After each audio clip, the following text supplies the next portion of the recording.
Hi hall. நேற்று நிறைய பேர் வந்து வீடியோஸ் பார்த்துட்டு அக்கா சிம்பிளாக ஒரு ரசம், ஒரு முட்டை பொடி மாஸ் எப்படி பண்ணணும், ஒரு சிம்பிள் ரெசிபி வந்து எப்படி அந்த மாதிரி எப்படி பண்ணுவீங்கக்கா, நீங்கள்லாம் வந்து இப்போ ஷூட்டிங் கிளம்புறீங்க, இல்லை எங்களுக்கும் ஒரு ப்ரோக்ராம் இருக்குது, நாங்கள் போகிறோம், ஒரு சிம்பிளாக எப்படி எதுனா ஒரு செய்யணும் அப்படின்னு சொல்லிட்டு கேட்டிருந்தாங்க. அவங்களுக்காக இந்த வீடியோஸ் ஓகேங்களா. சிம்பிளாக ரசம் எப்படி வைக்கிறது நான் சொல்கிறேன். பாத்திரம் வச்சுருங்க, அலுமினியம் பாத்திரம் வச்சுருங்க.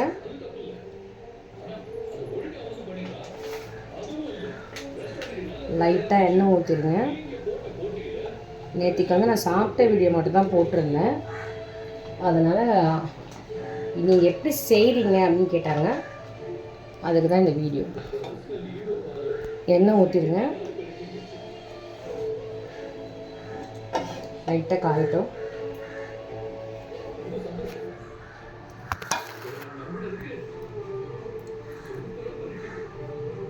லைட்டாக காயட்டும். பாத்திரம் தெரியலையா?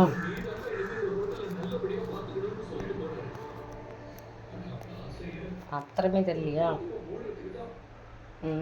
நான் எங்கே வைக்கிறது? இப்படிதான் பார்க்கணும். பாத்திரங்க தான். அப்புறம் கொஞ்சம்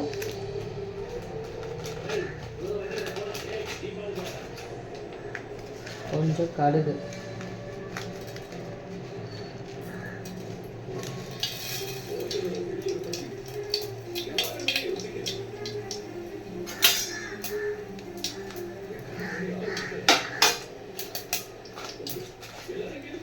கொஞ்சம் சீரகம்,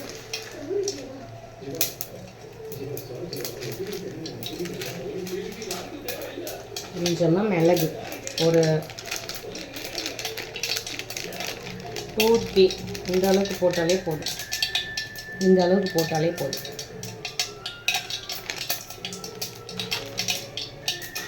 அதுக்கப்புறம் நம்ம அரைச்சி வச்ச மசாலா, பூண்டு, காஞ்ச மிளகா, மிளகு, சீரகம், அப்புறம் வந்து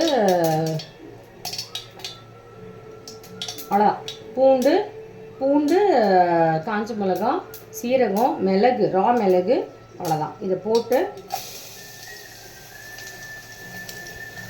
இப்படி தாங்க. ஏன்னா இது வந்து டைஜஷன் ஆகும், நீங்கள் என்ன சாப்பிட்டாலும்.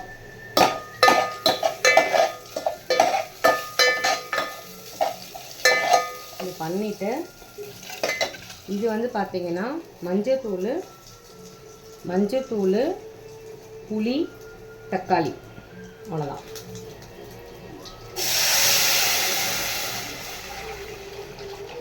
மஞ்சத்தூள், புளி, தக்காளி, அவ்வளோதான். அப்புறம் என்ன பண்ணணும், லாஸ்ட்டாக லைட்டாக பெருங்காயம்.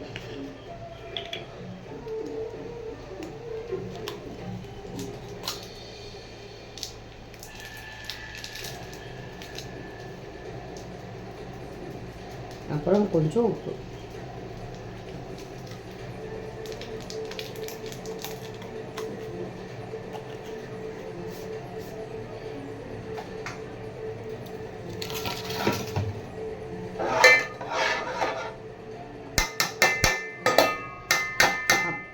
எப்போவுமே நீங்கள் எந்த டிஷ் செஞ்சாலும் கல் உப்பு போடுங்க.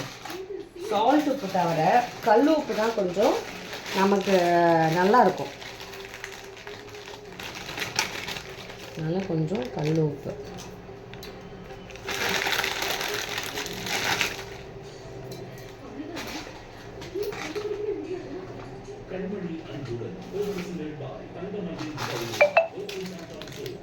ஓகேவா வியூவர்ஸ்?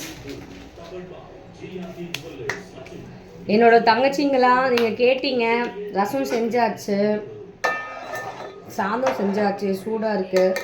அப்புறம் முட்டை பொடி மாஸ் பண்ணி வீடியோவை கமெண்ட் பண்ணி அனுப்புகிறேன். ஓகே.